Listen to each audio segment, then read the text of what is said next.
Where thought goes, energy flows. Hi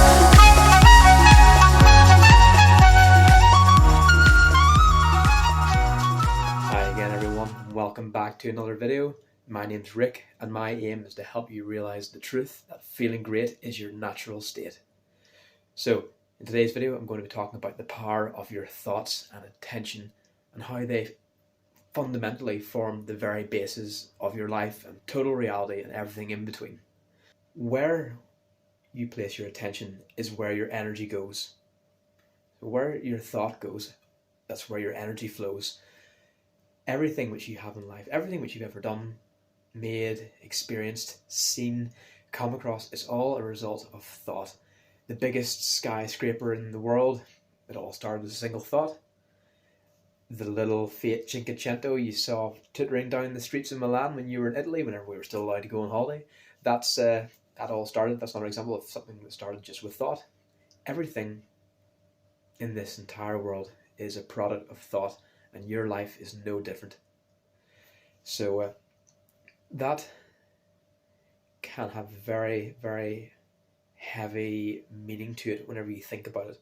So for better or worse, everything that you've achieved or done is a result of things you've been telling yourself, the story you've been telling yourself, things people have told you, things you've experienced, things you've picked up. It all comes together to form thoughts you think, which form the stories that you tell yourself, or your own personal self-beliefs and self-limiting beliefs. So my question to you is now, how often do you stop to think about your thoughts? That might sound a bit strange, but when do you actually reflect? I know personally I never really did it at all until it was probably the last few years or so. My thoughts were on autopilot. Every single one of them a day. In fact, if I had to rate them, if I had to break them down between positive, negative and neutral, if I thought on average, let's say 10,000 thoughts, I think it's more than that. The average person probably thinks around 50 to 60,000 thoughts a day, but for simplicity, let's just say 10,000 thoughts. If you're thinking 10,000 thoughts a day, up until the last few years, I had a lot of dark thoughts.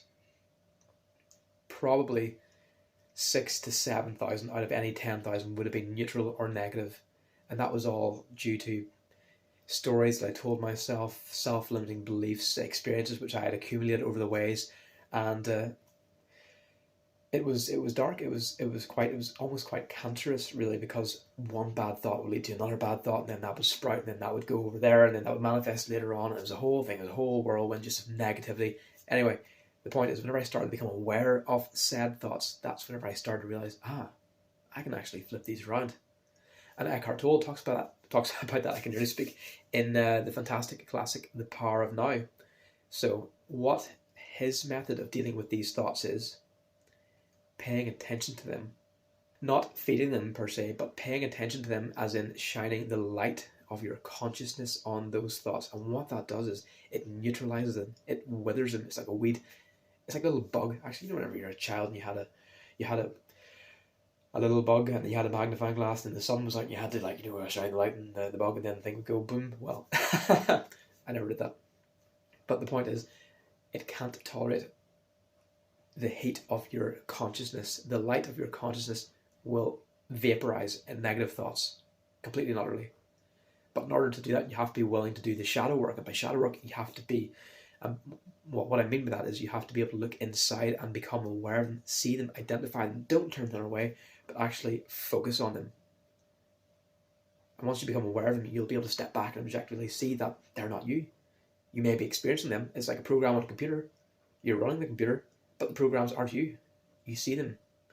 You can open them up, and then you can delete them. Or you can copy and paste them, and then turn into virus and spread and proliferate throughout the brain. Hopefully, no, that doesn't happen. We don't want that to happen, obviously. Anyway, we need to get to a point, in order to change everything, in order to actually start living the life that you want and feeling the way you want to feel, which I believe is feeling great pretty much all the time. To get to that point, you need to get to a tipping point where the majority of your thoughts are generally positive. So I'll give you an example actually of the effect of this. In Vegas, or not even Vegas, in the game of blackjack. I don't know if you ever played blackjack before. Maybe you have, maybe you haven't. But anyway, in blackjack, the dealer's edge, their statistical edge of victory over you, the player, is about 51 to 49%, give or take 0.3 or 0.4%, something like that there. Anyway, the point is, it's a very, very, very small percentage, but that's enough for them to win consistently in the long run. That's why we always lose our money. And they end up staring out the window longingly into the night, wondering where it all went wrong. That wasn't me, that was my brother, but that was a good time. That was a good holiday. Fantastic, fantastic holiday. Anyway, no, the point is, whenever you learn to count cards, for instance, like in The Hangover with Zach Galifianakis, obviously he maybe wasn't the best at it because he was moving his lips. You're not meant to move your lips because that's a dead giveaway. Anyway, that's not the point. The point is, whenever you learn to count cards, you tip the favour of victory into your end of the court by only about 1% or so, maybe 1.5%, which means it's about 51.2.3 something like that percent that you will win, and the rest is the house. It's a very, very, very small change, but it compounds massively over time. It's the same with your thoughts. Whenever your thoughts are predominantly positive, i.e. 51% plus positive, that's when everything begins to change, and it will start ticking over and compounding and compounding and compounding. It's almost like a thing called the Pareto principle, which is essentially, it's like a gathering of momentum. It's how planets form. The bigger a rock is, the bigger its gravitational field or pull, the bigger that gravitational pull, the more debris and other rocks it attracts to itself, gradually getting bigger and bigger and bigger over time. It's like interest in the bank account. The bigger your bank balance, the more you accumulate. The more you accumulate, the bigger it gets. The more positive thoughts you think, the more they'll accumulate. The more they accumulate, the better the effect. So, attention.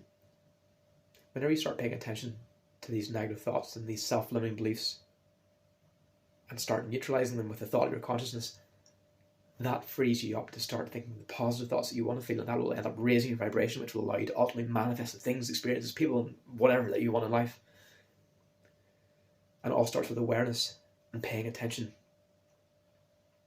So, hope you do, or I can nearly speak now. I hope you gain some degree of value from this short video tonight. And if you have any questions or comments, please, as always, post away in the comments section. And as always, thanks again for watching. All the best, and take care.